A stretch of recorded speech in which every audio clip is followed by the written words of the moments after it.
Welcome to today's deep dive. We usually think of the world's most precious resources as, things we can pull directly from the ground, like gold or lithium or oil. Right, things you can literally measure on a spreadsheet or find with a sonar probe. Exactly. But today's source material makes this wild argument that we are completely blind to a resource that is infinitely more valuable. And the kicker is we are throwing away like 90% of it every single day. And that resource is the human mind. Yeah, it really forces a total reevaluation of how we measure global wealth, as a society. The text we are diving into today is this excerpt titled The Unrealized Architecture of the Human Mind. Right, which is framed as a philosophical dialogue, right, between two characters, Nick and Maya. Yes, exactly. And they are tackling this premise that challenges the entire foundation of modern economics. So, the idea is that the vast majority of human intelligence is currently just being squandered. It's being wasted by a system that forces people to prioritize basic survival over, well, meaningful or innovative contribution. Okay, let's unpack this, because what makes this dialogue so compelling is that Maya brings up the exact defense mechanism most of us would use to dismiss that whole idea. Oh, absolutely. She points right at the world around us. Yeah, she's like, look, we are living in an era of undeniable technological explosion. I mean, we have artificial intelligence writing code, we have satellite networks giving us global internet, supercomputers in our pocket. Right. So she basically asks Nick, look at the scoreboard.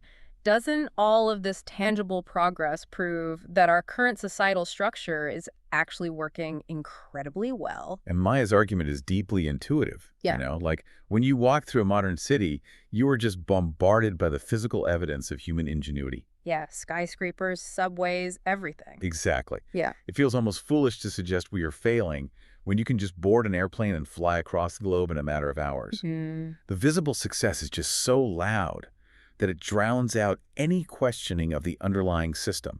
But that is where Nick introduces this concept of invisible losses, which I find so fascinating, though I do have to play devil's advocate here for a second. Go for it. Well, aren't those losses purely theoretical? Like, how can we mourn an invention that literally doesn't exist yet? It sounds a bit like mourning a lottery ticket you just never bothered to buy. That is the exact friction Nick is trying to expose. Hmm. We are biologically wired to evaluate what is right in front of us. We celebrate the medical breakthroughs and the engineering marvels that actually make it to the surface. Because we can see them. Right. What we lack is the diagnostic tool to measure the vacuum, the absence of the things that should exist but don't. Oh, wow. Nick argues that because human genetic potential and innate talent are distributed randomly across the globe, the odds just dictate that millions of brilliant minds are born into circumstances that physically prevent them from ever utilizing that brilliance. So to illustrate that, Nick uses this analogy in the text about a farmer, which I think is brilliant. Yeah, the 1,000-acre farmer. Right. So I want you, the listener, to imagine a farmer who inherits 1,000 acres of pristine, incredibly fertile soil. But for whatever reason, this farmer only ever plants seeds on 100 acres. Leaving 900 just completely untouched. Exactly. He tends to, those 100 acres, they yield a fantastic crop, and he takes that harvest to market. And people see his crops and call him a massive success. But Nick poses the question, is he succeeding, or is he just wasting 900 acres of perfect land? I mean, are we confusing the mere existence of success with the absence of waste? What's fascinating here is how it separates the mere existence of a baseline success from the concept of actual optimization. We look at our 100 acres of technological progress, and we just assume we have hit peak civilization. Right, because it's a good harvest. Exactly. But Nick is arguing that we have merely normalized the barren 900 acres. We accept the waste because it is literally all we have ever known. It feels like buying a cutting-edge, $1 million supercomputer and only ever using it to play a game of digital ping pong. Like, yes, the machine turns on, and yes, the game works perfectly, but the sheer volume of wasted processing power is just astronomical. That is a very apt comparison. And the text gets incredibly specific about what is consuming that processing power. It isn't that those 900 acres are just sitting idle. They're locked in a relentless battle against their own environment. Right, it's the daily friction of survival. Precisely. We are talking about children who never gain access to a foundational education. We are talking about adults whose cognitive bandwidth is entirely consumed by the logistics of poverty or by malnutrition or just the crushing financial pressure of keeping the lights on. When your primary daily objective is securing your next meal or avoiding eviction, You simply do not have the luxury of dedicating thousands of hours to abstract mathematics. Or experimenting in a laboratory, or writing a symphony. The capacity is there, but the environment suffocates it. The tragedy Nick outlines is that the person with a specific neurological wiring to cure a complex disease might currently be exhausted from working 3 minimum wage jobs just to feed their family. Man, that is heavy. Mhm. But that leads straight into a massive logistical wall, which Maya immediately hits him with in the dialogue. The scarcity argument. Right. She points out that physical resources on this planet are finite. We live in a reality governed by scarcity. We simply cannot afford to guarantee everyone's survival just so they can sit around pondering their passions. Somebody has to do the heavy lifting. Exactly. Choices have to be made, and some people have to do the mundane, grueling work to keep society functioning. The standard pragmatic economic defense. And it assumes that human labor is largely interchangeable. Hmm. If we need a ditch dug, well, any person capable of holding a shovel can dig it. So from Maya's perspective, assigning a potential genius to dig a ditch isn't a total loss because, hey, at least the ditch gets dug, the physical labor is extracted. But here's where it gets really interesting, because Nick's counter-argument completely flips that script.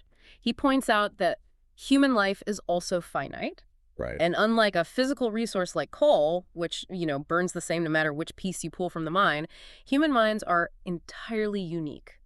When a human life ends, whatever specific singular combination of creativity, compassion, and insight that person held is permanently erased. The irreversibility of that loss is really what Nick is trying to highlight here. Maya is looking at human beings as a collective labor pool, while Nick is looking at them as individual repositories of unrepeatable potential. Yes, and he uses this incredibly vivid image of a burning library to drive this home. So, for everyone listening, picture a colossal library in your mind filled with millions of one-of-a-kind books. No duplicates anywhere. No duplicates exist anywhere in the world. Now imagine that before anyone is ever allowed to even open the front doors, before a single page is read, 90% of those books are just set on fire. Wow. It really transforms the abstract concept of wasted potential into this visceral, almost cultural vandalism. It does. The text asserts that when a person spends their entire finite existence performing labor they find meaningless, solely to survive, they are essentially a burned book. Because they never got opened. Exactly. Their unique contribution, the specific problem they were meant to solve or the specific art they were meant to create is just incinerated by the daily grind. It's like having billions of individual, complex, cryptographic keys that could unlock new eras of science or philosophy, and society's just throwing them into a furnace to keep the house warm. That's exactly it. We are trading irreplaceable intellectual capital for basic, interchangeable manual labor. And that trade-off has a profound, cascading cost on human progress. If we follow Nick's logic to its conclusion, the text explores a hypothetical scenario. What would the landscape of human endeavor actually look like if survival were no longer the primary driver of labor? What if the fear of starvation was removed from the equation entirely? Exactly. I struggle with that idea practically, though. I mean, if we guarantee survival, doesn't society just grind to a halt? Who chooses to do the difficult, unglamorous work if they don't have a landlord threatening to kick them out? And that is the central fear driving Maya's pushback. But the text frames this not as a utopian dream where nobody works, but as a rational shift in the motivation for work. Okay. Currently, we rely on a tiny fraction of the population who have luckily managed to align their survival needs with their innate talents. Nick argues that if we shifted the driver from grim necessity to intrinsic passion, the sheer velocity of progress would be unrecognizable. Because the effort wouldn't be forced, right? It would be voluntary and driven by actual curiosity. Yes, exactly. The text lays out a vision where scientists focus purely on discovery, completely unbound by the need to secure corporate funding for profitable short-term products. That would be amazing. Right. And teachers educate out of a profound desire to shape minds, rather than just collecting a paycheck within a rigid, standardized system. Engineers innovate to solve actual human problems, rather than designing slightly more addictive software interfaces just to sell advertising space. So the premise is that intrinsic motivation is a vastly superior engine for complex problem solving than the threat of poverty. Yes. It fundamentally changes how we view the labor force. Like, we currently view it as something that must be coerced. But Nick is suggesting that human beings naturally want to contribute, build, and solve puzzles, provided they aren't drowning in the logistics of staying alive. And this brings us to what might be the most deeply entrenched psychological barrier to Nick's argument. Because even if someone accepts that we are wasting potential, society has a very powerful defense mechanism to justify that waste. Oh, you mean the romanticization of the struggle? Yes, exactly. Maya leans really heavily into this. She asks Nick a question that is practically baked into our cultural DNA. Isn't struggle a prerequisite for greatness? Like, don't the most successful people achieve what they do specifically because they had to overcome tremendous hardship? Right. It is the classic archetype of the self-made hero. We want to believe that the fire of adversity is what forges the strongest steel. But isn't there real truth to that? I mean, the pressure cooker makes the diamond. We are constantly surrounded by these incredible stories of tech founders who slept on factory floors, or brilliant artists who starved in tiny apartments for a decade before making their masterpiece. It's a very compelling narrative. It feels almost undeniable that the friction actually created the success. It feels undeniable until Nick introduces his final analogy to dismantle it. He asks Maya to consider a flower that manages to grow through a tiny crack in a concrete sidewalk. Okay. When we see that flower, our immediate reaction is awe.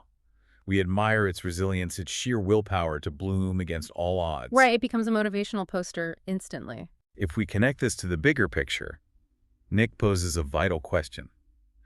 Does the fact that the flower survived mean that concrete is the ideal environment for growing flowers? Wow, that hits hard. I've heard of survivorship bias with things like World War II airplanes. Oh, yes. Like the military initially only studied the bombers that made it back to base, looking at where the bullet holes were, and they assumed those were the spots that needed heavier armor. But they were completely ignoring the planes that didn't make it back, which had been hit in the engines. The data was fatally skewed because the failures were invisible. Are you saying we do the exact same thing with these self-made billionaires and artists? That is the perfect real-world translation of what Maya is doing in the text. When we point to the founder who slept on the factory floor and attribute their success to that hardship, we are committing a massive logical error. We are looking exclusively at the planes that made it back. That is wild to think about. Right. We throw parades, write biographies, and put the concrete flower on magazine covers, praising the adversity. While completely ignoring the thousands of other seeds that were just crushed under the pavement. Yes. The survivorship bias blinds us to the graveyard of potential. For every one person who miraculously escapes the gravity of extreme poverty or lack of education to invent something world-changing, how many millions of equally brilliant minds were simply ground down by the concrete? Yeah. If you want a thriving, abundant garden, you do not pave over the soil with concrete and just hope that a few exceptionally tough seeds manage to find a crack. You cultivate the soil. You provide water. You remove the barriers to growth. It changes the entire complexion of the hard work success story. I mean, the text makes the argument that we are essentially celebrating the failure of our own systems. When we glorify the fact that someone had to overcome starvation to become a doctor, we are romanticizing the concrete instead of nurturing the flower. It is a profound misdiagnosis of cause and effect. The greatness, the potential, was inside the seed the entire time. The concrete did not put it there. It just got in the way. In almost every case, the concrete only served to delay, stifle, or completely destroy it. Maya's belief that struggle is necessary is just a psychological comfort blanket that absolves society from having to do the hard work of breaking up the pavement. So the progression of this dialogue really strips away all the comforting illusions we have about modern progress. We go from the illusion of the 100-acre harvest to the irreversible tragedy of the burning library, and finally, we shatter the myth of the concrete flower. It's a lot to process. It really is. And the core revelation sitting at the bottom of all this is both terrifying and incredibly hopeful. Hopeful in the sense of scale. The text makes a compelling case that humanity's future doesn't depend on mining a new vein of lithium or discovering a new subterranean oil field. The ceiling of human capability hasn't even been approached yet, because the vast majority of our intellectual resources remain completely untouched. The limits of the human mind are an absolute unknown. The potential to solve our most complex issues is currently sitting dormant in classrooms, rural villages, and crowded cities all over the world, just waiting for the friction of survival to be lifted. It requires a monumental shift in how we prioritize global investments. We spend trillions of dollars securing physical resources while treating the cultivation of human intellect as a secondary, almost charitable concern. So, what does this all mean? As we wrap up this deep dive, take a moment and think about what this actually means for your own life. If your survival were completely guaranteed tomorrow morning, if your housing, your food, your healthcare were permanently secured, what would you pursue? It's a great question. What specific, unique contribution would you make if you could navigate your life by your absolute passion instead of grim necessity? Would you finally have the bandwidth to write that book or engineer that local community project or study a field you abandoned because it didn't pay enough? It is a question that forces you to measure your own uncultivated acres. But there is a broader, deeply societal implication that the text leaves us grappling with. What's that? If the human mind is truly our greatest resource, and we are systematically losing it to the exhausting mechanics of just staying alive, we have to confront a staggering possibility.